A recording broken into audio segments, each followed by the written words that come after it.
Proverbs chapter 6 and verses 16 hanggang sa 19.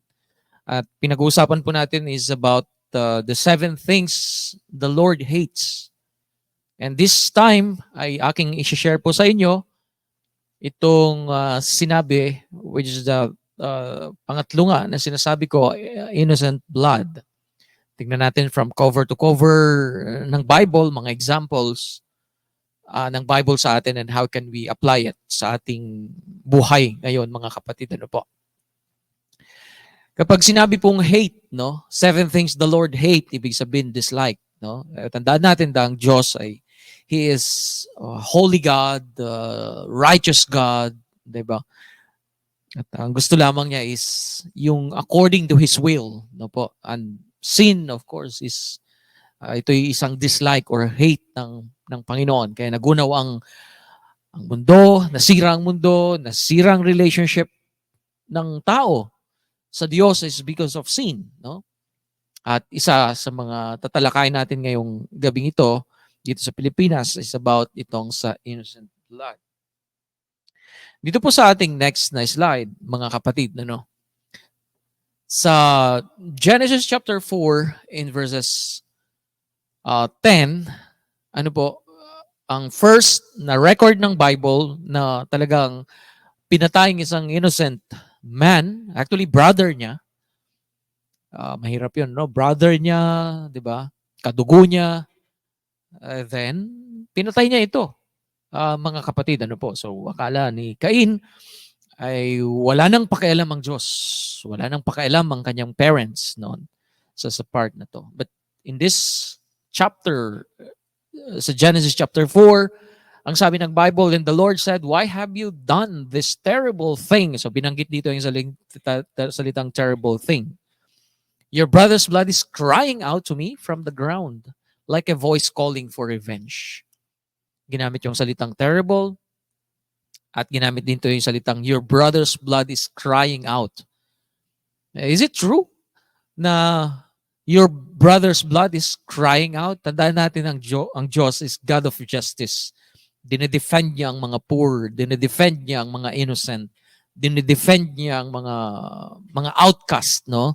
And that is the picture of our Lord Jesus Christ, mga outcast, mga hindi pinapansin, di ba? At ganun po yung character ng God even in the Old Testament. Your brother's blood is crying out to me at napakinggan ng Diyos. Actually, yung distance is napakalayo din naman, ano? Even thousands and hundreds, thousands, or even millions yung distansya ng Diyos, di ba, sa atin. Hindi natin masukat, hindi may describe ng mga salita kung gaano siya kalayo. Pero alam ng Diyos ang ginawa ni Cain sa kanyang brother, si Abel. Genesis chapter 9 verse 5 and 6, sabi ng Bible, if anyone takes human life, so magja-jump tayo sa chapter 9 na, still nandun pa rin ang law ng God, no? He will be punished. Yun ang pang sabi niya. And I will punish with death any animal that takes a human life. In verse 6, human beings were made like God. So whoever murders one of them will be killed by someone else. Yun po ang sabi ng Bible. May merong pong mga kasabihan na kung nabubuhay ka kung kumuha ka ng buhay, ay yun din ang ikamamatay mo, di ba? Remember si Malchus sa time po na huhulihin si Jesus, sabi niya, well, sa mga nabubuhay sa sword, mamamatay din sa sword. Yun po ang sabi dito. So, yun ay justice. Inimplant na ng Diyos sa ating konsensya, sa ating kaisipan, mga kapatid. Ano po? Kung gagawin natin sa kapwa natin, ay babalik din po sa atin. Ano po? And that is the commandment of our Lord Jesus Christ in Matthew chapter 7 in verses 12 na the golden rule, di ba? Kung ayaw mong gawin sa'yo, huwag mong gawin ito sa kapwa mo. Okay. So, the rest is history sa Genesis chapter 4. Mga kapatid, ano po, na talagang itong si Cain ay talagang pinarusaan po ng Panginoon.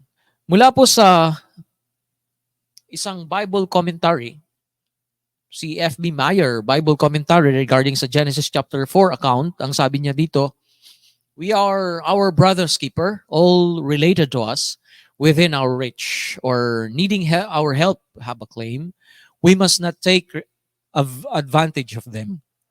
Their well-being and our own are inseparable. Meron pong naka-highlight dito, underline, dahil sabi niya, God keeps an inventory of His saints and will avenge them.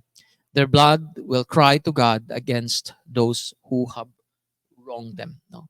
Akala natin po ay natutulog ang Diyos, no? Pero hindi po siya natutulog. Alam ng Diyos ang mga nangyayari sa kanyang mga tao. Mga kapatid, ano po? Sa Exodus chapter 20 verse 13 ay binabanggit po ng Bible po doon, no? Isa sa mga law or laws or commandments of our God is you shall not murder, di ba? Meron pong 613 or 619 na mga laws in the Old Testament, no? Pero kasali itong 2013 of Exodus, you shall not murder. Yun po ang sabi niya. But in our time, sa time natin ngayon sa New Testament, mas mabigat siya. Ano po? Kasi ganito po sabi niya. Matthew chapter 15, 18 to 19, sabi niya, Jesus said, but the things that proceed out of the mouth comes from heart, and those who defile the man, for out of the heart comes evil thoughts, murderers, adulterers, fornicators, thieves, false witnesses, slanderers. Sa puso. Matthew chapter 5, sinasabi din niya doon, well, kung tumingin ka sa isang babae na may taglay kang pagnanasa sa puso mo, well, nagkakasala ka. And then, di ba sabi niya, yung sexual immorality, di ba? And dito rin, kung nagtatanim ka ng sama ng loob, hatred sa kapatid mo, then you are a murderer. If you hate your brother, then you are a murderer. Yun po ang sabi po niya dito, mga kapatid. So sa ating next na slide, you shall not murder. Yan po ang sabi ng Bible. Huwag tayong papatay. Why not murder? Mayroon pong ilang mga reason, mga kapatid. Number 1, reason. Why not murder? It is a sin. 1 John chapter 3 and verse 4, sin is the transgression of the law. Ano po? So, first na rule ng God is it is a sin. Kasalanan ito sa Diyos. Ano po? At sa atin, kapag meron tayong mga napapakinggan or nababalitaan po ng mga tao na inosente na pinatay, kahit hindi natin kakilala, di ba? Medyo affected tayo. Sabi natin, kawawa naman. No? Nandun yung parang gusto nating ipagtanggol yung mga taong api. Mga kapatid, wala palang kalaban-laban, kawawa, di ba? Nandun yung parang na-implant na yung ating, yung holiness and righteousness of God sa puso natin. Mga kapatid, naaawa ho talaga tayo. Ano po? So why not murder? It is a sin. Number 2, na reason, sin pays you eternal punishment. No? Imagine that, yung mga gumagawa ng mga mali, especially pagpatay. Ano po? Well, mayroon pong government na inilagay ng Panginoong Diyos na siya po ang siyang gaganti din naman. Ano po? That is Romans chapter 10. Romans chapter 13, mga kapatid. Sin pays you eternal punishment. Kaya saan may mga murder, di ba? Mga lokong mga tao, di ba, na pumapatay, then kinukulong. Ano po? Then ito consequences because dahil sa kanilang mga decisions, mga kapatid. That is number 2 reasons. And number 3 is it devalues human life. Di ba? Imagine, ang Diyos ang siyang nagbigay ng buhay, then kukunin mo lamang ito. Ano po? So, hindi po maaari po yun. That is number 3 reasons it devalues human life. And number 4, it attempts to destroy a work of God. Ano po? Katulad po ng account sa Genesis chapter 4. Ano po? Kaya ang Diyos mismo, let us make man according to our image in chapter 1. Then chapter 4, well, image pa rin ng God kay Cain, kay Abel, pero yan nga, pinatay niya yung kanyang kapatid because of jealousy and hatred sa kanyang puso. So that is number 4 reason, it attempts to destroy a work of God. And next is it encourages more sin, di ba? Katulad po yan kay David, di ba? Kay David, sin of adultery, then after that killing na, di ba? Dahil sa pagpatay doon sa asawa ni Bathsheba. So it multiplies po. It encourages more sin, mga kapatid. And next po, it shows a lack of natural affection. If we love one another, bakit naman natin sasaktan ang bawat isa sa atin? Kaya very important po yung law ng Panginoon na sinasabi niya doon, love one another. Kasi once na mahal natin ang bawat isa, pagtataksilan mo ba kung mahal mo?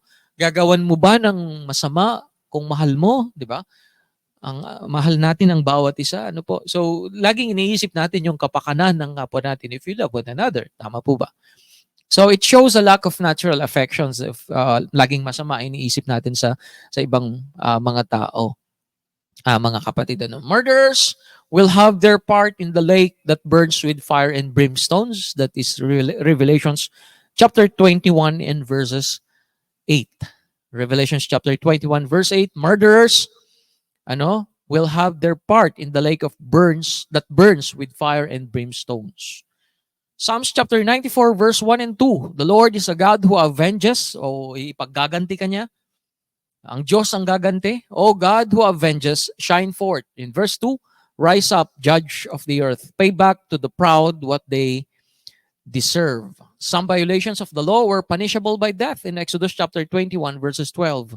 Even nga mga son, mga anak, na hindi sila sumusunod sa kanilang mga parents, binabato sila hanggang mamatay. Yung mga nagkukumit ng mga adultery, binabato sila. Po? How much more itong mga pumapatay ho talaga, mga kapatid, po? Then meron silang kaparusahan na ibibigay ng Panginoon. In Matthew chapter 15, 19 to 20, He showed that murder proceeds from the heart. Yan. So, nag-isip tayo ng masama. Yan. Mayroon po akong ipapakitang verses po dyan mamaya, mga kapatid. Po? So, sabi ng Bible doon na if you hate your brother, then you are a murderer. Ang hirap naman nun, brother. Kasi, para siyang nag-invest ka sa heart mo na meron kang ayaw sa isang tao, iniimpok mo sa heart mo, di ba? Nag-iisip ka ng masama sa isang tao, mapupuno ka na lang, di ba? Katulad po ng nangyari po kay Cain, mga kapatid, po. Then, ang ating Panginoon ay nagbigay siya ng mga commandment, po. Jesus gave 2 commands that will end murder in Matthew chapter 22:39, di ba? And Matthew chapter 7 verse 12, kung ayaw mong gawin sa'yo, huwag mong gawin sa iba, sa kapwa mo. Matthew 22:39, love your neighbor as you love yourself. Di ba? Ang pagiging Christian, ay hindi po pagiging better sa bawat isa. Hindi po parang, I think mas magaling ako kaysa kay Brother Roger, or mas magaling ako kay Brother Yul. Hindi ganun yun. Ano po, ang pagiging Christians is, kinukonsider natin ang bawat isa, no? Sister Bell, Sister Angelica, no? Kinukonsider natin ang bawat isa. Hindi yung parang, I think, mas better ako kaysa sa ibang mga tao. Okay, self-righteous po yun. Kapag ganun mangyayari. Remember the story, may nag-pray, pumunta sa temple, then sabi ng Pharisee, Lord, hindi ako tulad ng tao na yon. Tinuturo niya yung isang publikano, na nagpe-pray siya, samantalang yung publican doon, hindi man lang niya maitaas ang kanyang mata sa langit, at dinadagukan niya ang kanyang dibdib at sinasabi niya, I am a sinner. Diba? So do not compare your righteousness to other people po, mga kapatid. Instead, compare natin yung righteousness natin kay Jesus Christ. Very important yung term na to in Matthew chapter 6 verse 33. Sabi doon, seek first the kingdom of God and His righteousness. Yun po ang sabi ng Bible. Galatians chapter 5 verse 19 to 21, murder is described as a work of the flesh.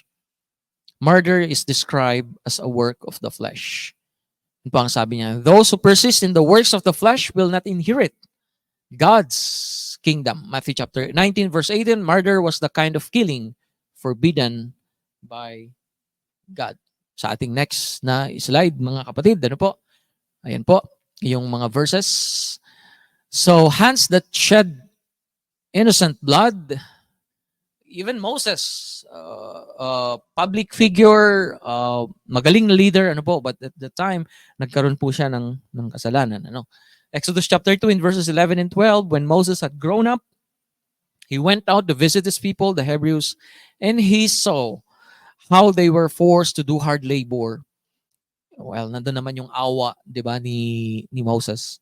He even saw the Egyptian kill a Hebrew. Kasi sobrang pagpapahirap nga ng mga Hebrew. One of Moses' own people. Moses looked all around, so lilingon-lingon siya. And when he saw that no one was watching, walang taong tumitingin sa kanya, he killed the Egyptian and hid his body in the sand. Yun po ang sabi. So, justified na ba si Moses? Walang nakakita, walang witnesses, siya ba justified na? Mga kapatid, alam ng Diyos ang ginawa ni Moses. Alam niya yon. Why? Because ang God is God. He is omniscient God. He knows everything. He is from the beginning. No? Sabi niya, I am the Alpha and Omega. Alam niya ang lahat ng bagay. The eyes of the Lord are in every place, beholding good and evil. Well, isa naman siyang Egyptian.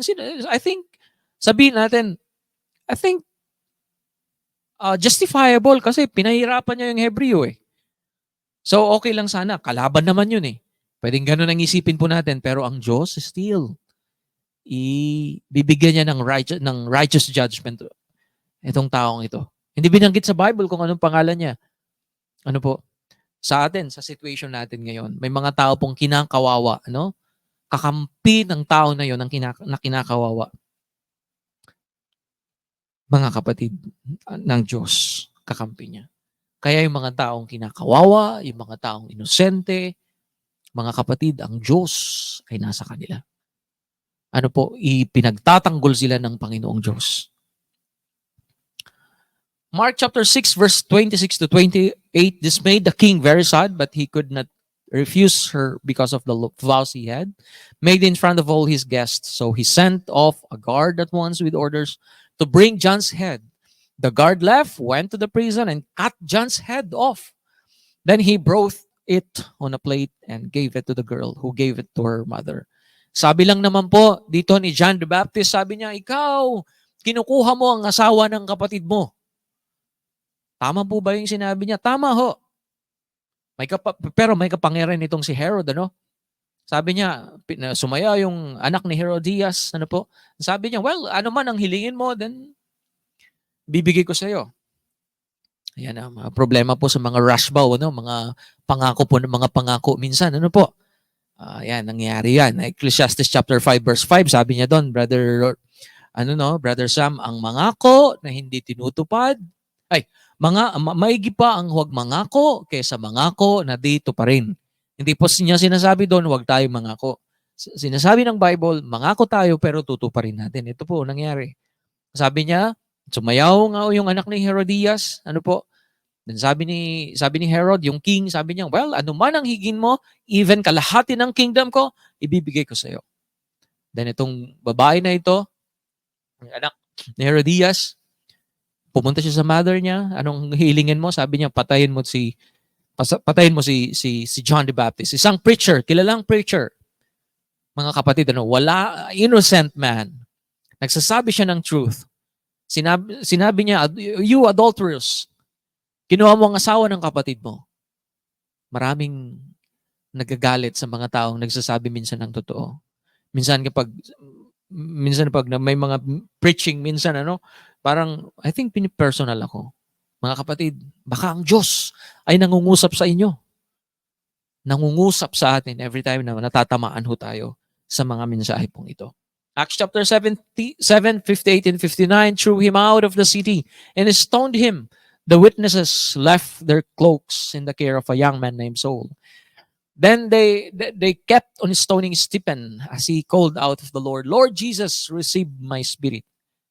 Isang deacon in Acts chapter 6, isang good man, righteous man, noble man, isang lingkod ng Panginoon, but itong ginawa po sa kanya because of preaching the gospel. Isang innocent man, pero siya po ay pinatay sa pamamagitan ng stoning, mga kapatid. Isang hands that shed innocent blood. Ginaganti siya ng Diyos. Ang Diyos ang siyang magtatanggol sa kanya.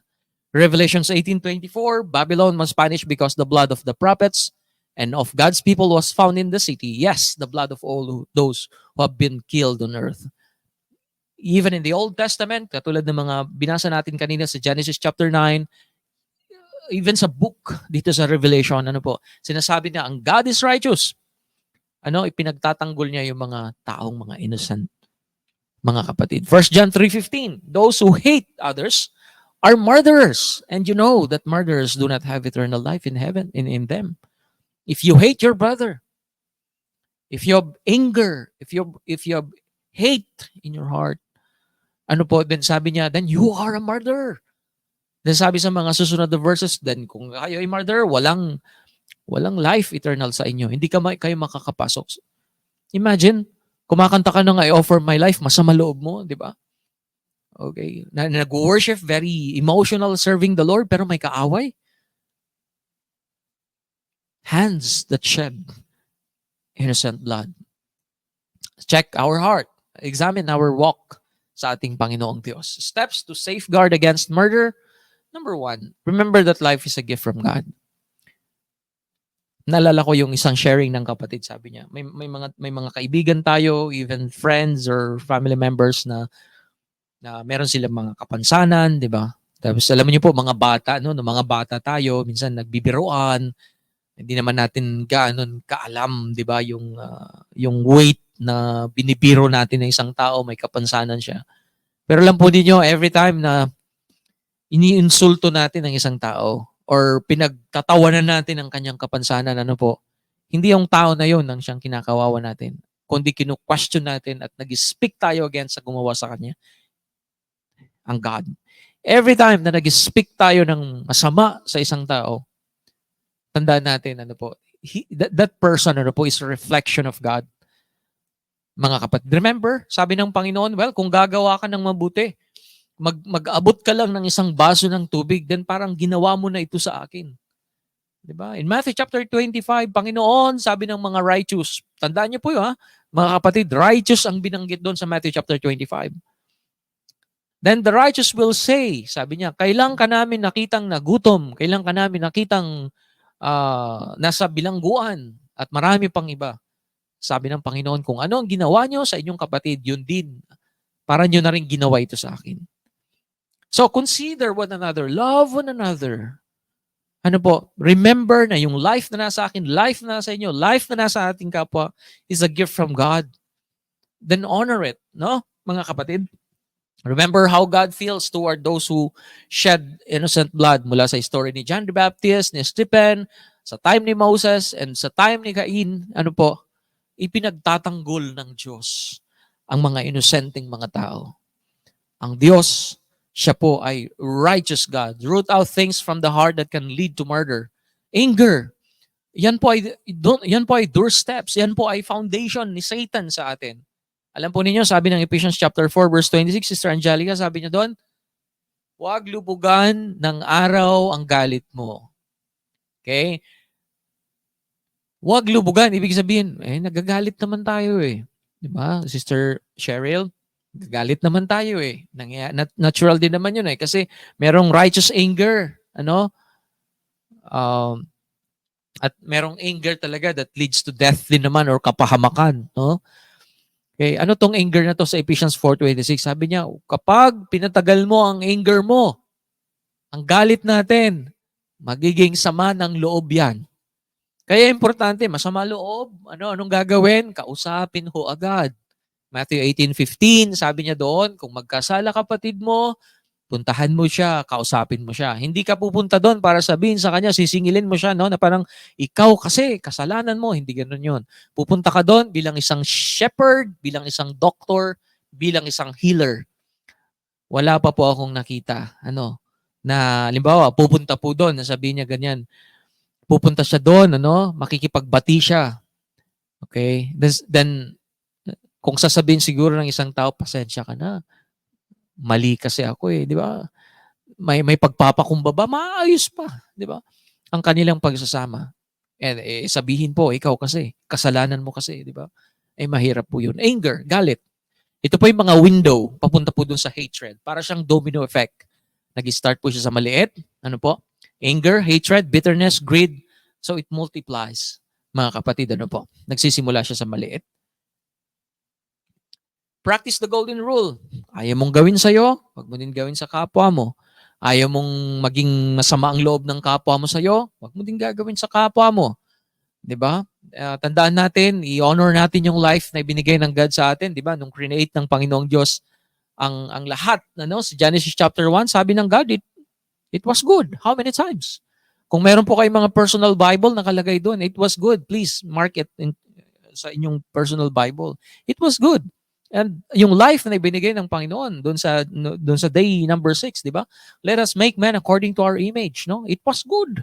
Yun po ang sabi ng Bible, tapos papatayin mo. Tapos, di ba, kamumuhian mo yung kapwa mo, kapatid mo, ano po? Which is, hindi po maganda yon. Okay, gaano man ho tayo ka-successful sa buhay, pero nanloloko tayo ng kapwa natin, mga kapatid, mananagot ho tayo sa Diyos.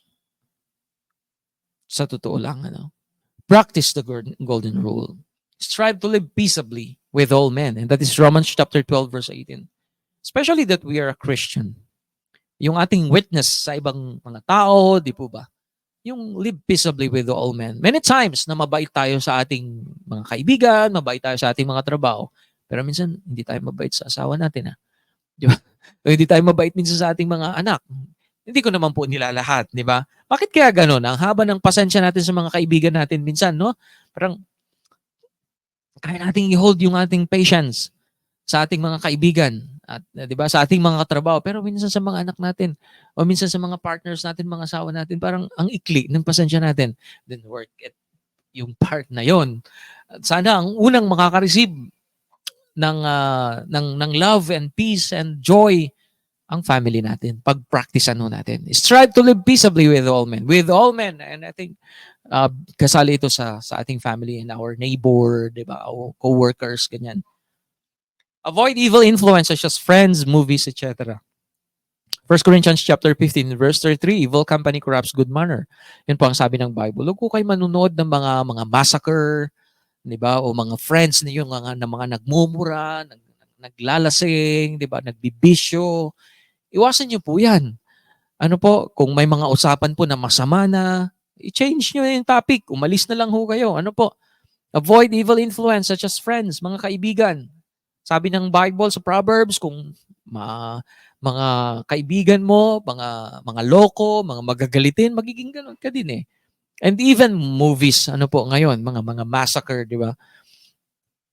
Minsan po may mga I love watching mga documentaries sa totoo lang tapos syempre documentaries type mo dun sa YouTube documentaries. Tapos daming mga documentaries din about mga serial killer minsan napanood ko ay nako.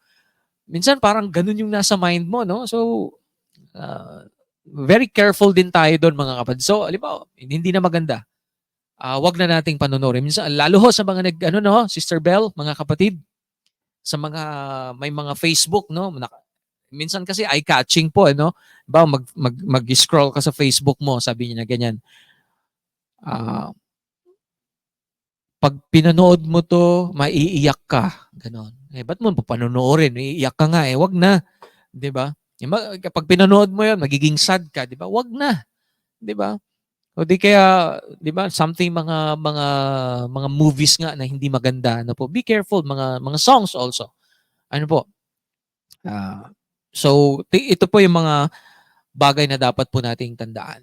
7 things that the Lord hates, mga key points natin this evening, brothers and sisters. Number 1, according to the Bible, God promises that those who follow and obey Christ will receive just and fair treatment.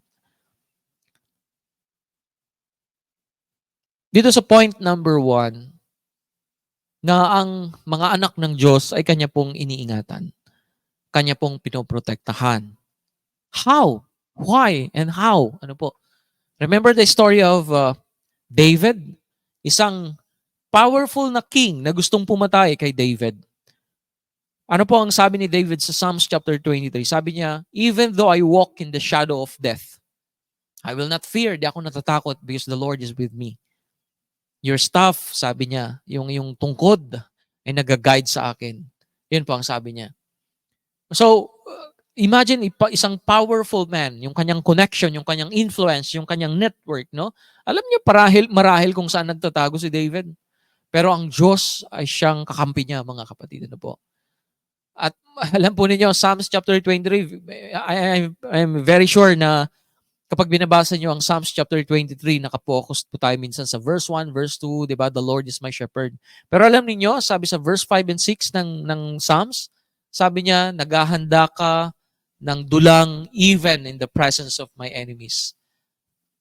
Imagine that, even sa presence ng enemies, sa table ng enemy, itataas siya ng Panginoon. Yan sinasabi niya. So, kahit nasaan ka, kung kasama mo ang Diyos, i-bless ka niya, tutulungan ka niya, poprotektahan ka niya. Paano po yung example? Daming example sa Bible, like si Daniel. Nasa isang foreign land siya, may temptation na mag-serve sa Diyos-Diyosan, 'di ba? Walang tumitingin sa kanya pero ang Diyos ay nasa kanya. Naging successful siya at naging prosperous siya. Si Joseph sa Bible, 'di ba? Yung kapatid niya na pwedeng magtanggol sa kanya pero hindi, sa halip muntik pa siyang patayin, binenta pa siya doon sa Egypt, 'di ba? Pero nandun siya sa Egypt, may temptation din na, well, dahil ganito ang ginawa niyo sa akin, so sirain ko na rin yung buhay ko. Pero hindi ganoon, isang young itong si Joseph, no? Teenager, sabi nila si Joseph that time, about 17 or 18 years old. Pero nag-serve siya, sabi ng Genesis chapter 37 and chapter 39, sabi niya, the Lord is with him. Ang Diyos ay nasa kanya, kaya siya po ay naging matagumpay.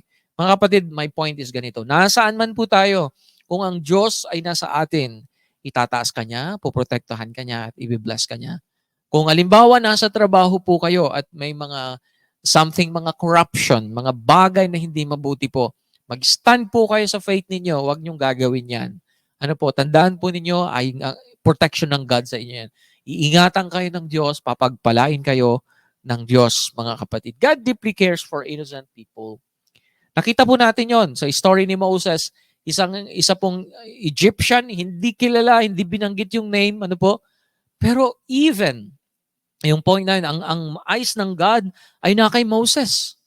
Mga kapatid, pero nandun pa rin ang pag-iingat ng Panginoong Diyos sa mga creation din niya.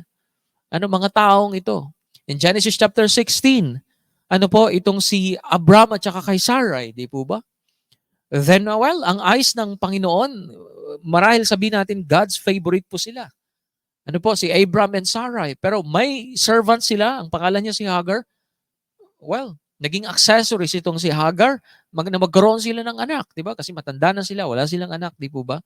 So nagkaroon sila ng anak, ito si Ismael. Pero nung mabuntis nga po ito, maglihi itong si Hagar, umalis po siya sa poder ng mag-asawa. Then ang angel of the Lord ay nagpakita nga sa kanya at sabi niya, bumalik ka. Then sabi ni Hagar, siya yung Baal, Elroy, sorry.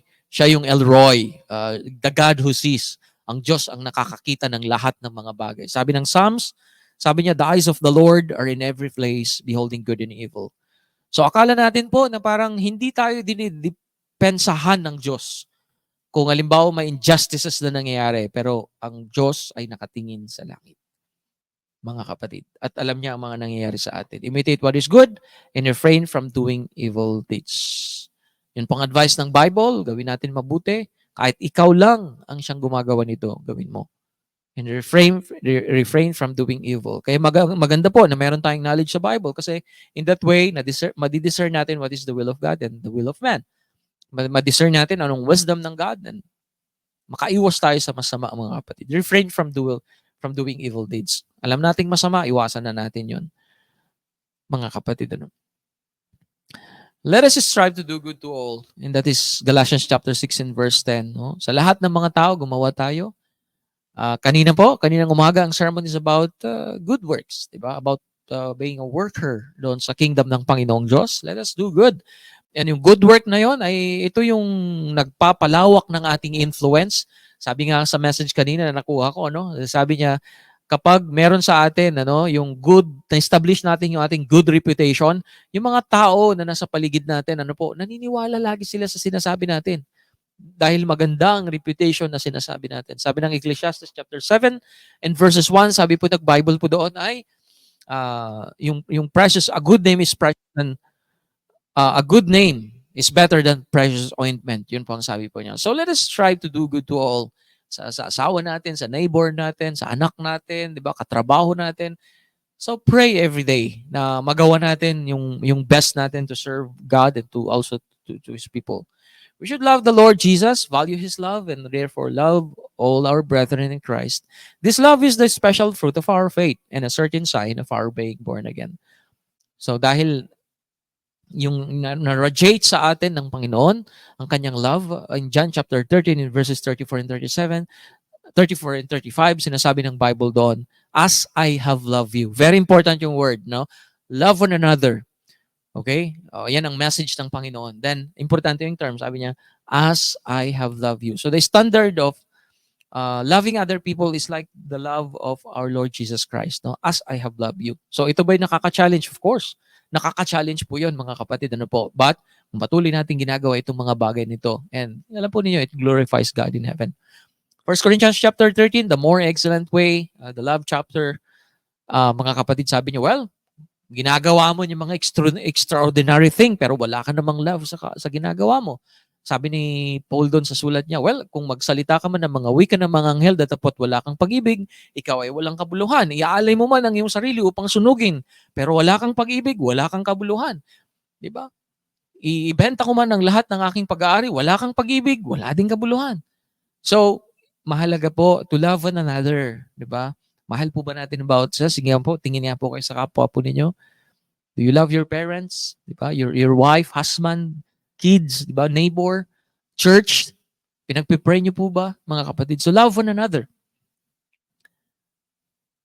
Love to the brethren is a sign that we have been born into the family. We may not like them all. So, totoo din naman, minsan. Yet we can love them. If we love, we live. And if we live in the deepest sense, we shall love. That is, we shall put others first. And our care for them will be tinged with the crimson of sacrifice. Love is not measured by the expressions of the lip or the emotion of the heart, but the extent to which we will do or suffer. So ito pa rin po ang sinasabi, love one another. Mga kapatid, mali natin bawat isa dahil ito po ay nagbibigay ng sweet aroma sa ating Panginoong Diyos. And another challenge this a new week para sa atin, mga kapatid, na display natin tong love na ito. Kasi in that way, nakikilala na tayo po ay mga disciple ng ating Panginoon. Mga kaibigan at mga kapatid, ipinagtatanggol ng Panginoong Diyos ang mga taong inosente. Ang mga tao po na mga outcast, mga taong hindi pinapansin sa lipunan, katulad ng Samaritan woman, katulad din sa chaos, or even sinners, pinagtatanggol ng Panginoong Diyos at binibigyan niya ng pagkakataon. I hope this lesson ay makapagbigay po ng paalaala para sa atin ngayong gabing ito. Magandang oras po and God bless us all. Isang awitin po. Pagkatapos po ng awiting ito, ay hilingin po natin si Brother Sam para po sa ating Lord's Supper this evening. And please prepare po para yung sa unleavened bread and also the fruit of the mind po para po sa pagtake po natin. Muli po, magandang gabi and God bless us all.